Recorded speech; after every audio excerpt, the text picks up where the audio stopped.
मैं मस्जिद के खतीब की एक खूबसूरत बेटी थी। वो जामिया में पढ़ती थी। एक दिन वो जामिया से वापस घर आई। गाड़ी से उतरते वक्त एक लड़के ने उसका चेहरा देख लिया। लड़की बहुत हसीना और जमीला थी। लड़के को पसंद आई।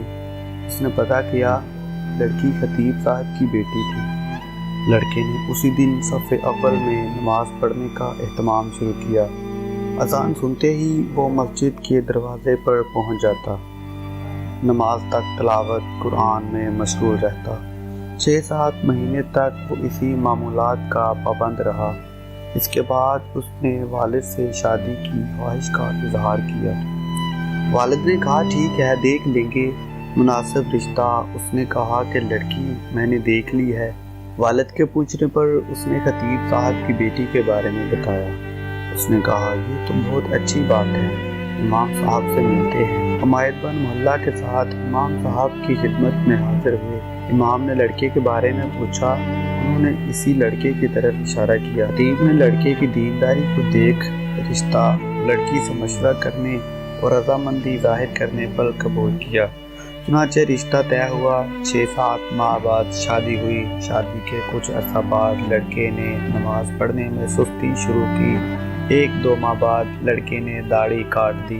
घर आने पर लड़की ने सख्त नाराज़गी का इजहार किया। उसने कहा कि ये नमाज़ें तो मैं तुम्हें हासिल करने के लिए पढ़ रहा था, अब मकसद हासिल हो चुका है, अब क्या ज़रूरत। लड़की ये सुनकर बहुत अफसरदा हुई और जाकर वालिद साहब से कहा कि इस बेदीन के साथ एक दिन नहीं रहना चाहती। यह मामला महकमा अदल तक पहुँच गया। काजी ने दोनों फरीकैन का फैसला किया। लड़का बहुत परेशान हुआ। इसने बहुत कोशिश की लेकिन लड़की को दोबारा ना पा सका। लड़के ने एक जादूगर से मदद हासिल करने का फैसला किया। जादूगर ने बड़े रकम अदा करने का मुतालबा किया। लड़के ने सारे पैसे पेशगी अदा किए। कुछ दिन गुजरने के बाद जादूगर ने मज़ीद पैसों का मुतालबा किया। लड़के ने फिलफौर वो भी अदा किए और कहा कि काम होना चाहिए, पैसों का फिक्र न करे। 1 माह के बाद जादूगर ने लड़के को बताया, आ जाओ अपने पैसे ले जाओ, तुम्हारा काम किसी सूरत मुमकिन नहीं है। जब वो लड़का जादूगर के कमरे में पहुंचा तो जादूगर एक बड़ा चाकू हाथ में लिए खड़ा है।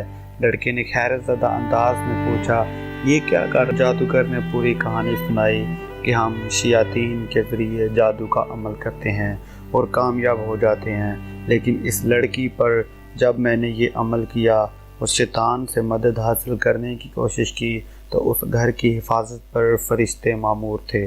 फिर मैंने दूसरा अमल किया, तब भी फरिश्ते मामूर थे, लेकिन पहले से तादाद में ज़्यादा। इसके बाद मैंने रईसुल शयातीन से मदद लेने की कोशिश की। इस बार जब वो घर के पास गए तो वहाँ फरिश्ते खड़े थे। उस दिन बाद से अब मुझे वो शैतानी गिरोह मारने पर तुले। काजी हैरान हुआ। उसने खतीब साहब को बुलाया। जब इमाम साहब तशरीफ़ लाए तो उन्होंने पूछा, क्या अमल करते हो कि फरिश्ते आपके घर की हिफाजत करते हैं। उसने पूछा, क्यों, क्या हुआ। क्योंकि इसको पता भी नहीं था कि यहाँ क्या चल रहा है। जब इन्होंने इमाम साहब को पूरी कहानी सुनाई तो खतीब साहब ने कहा, हमारे घर में रोज़ाना सुबह सूरह बकरा की तलावत होती है और जिस घर में सूरह बकरा की तलावत होती है इस पर जिन्नात और शयातीन असर नहीं करते। नेक खानदान की हिफाजत के लिए अल्लाह पाक ऐसे इंतज़ामात फरमाता है।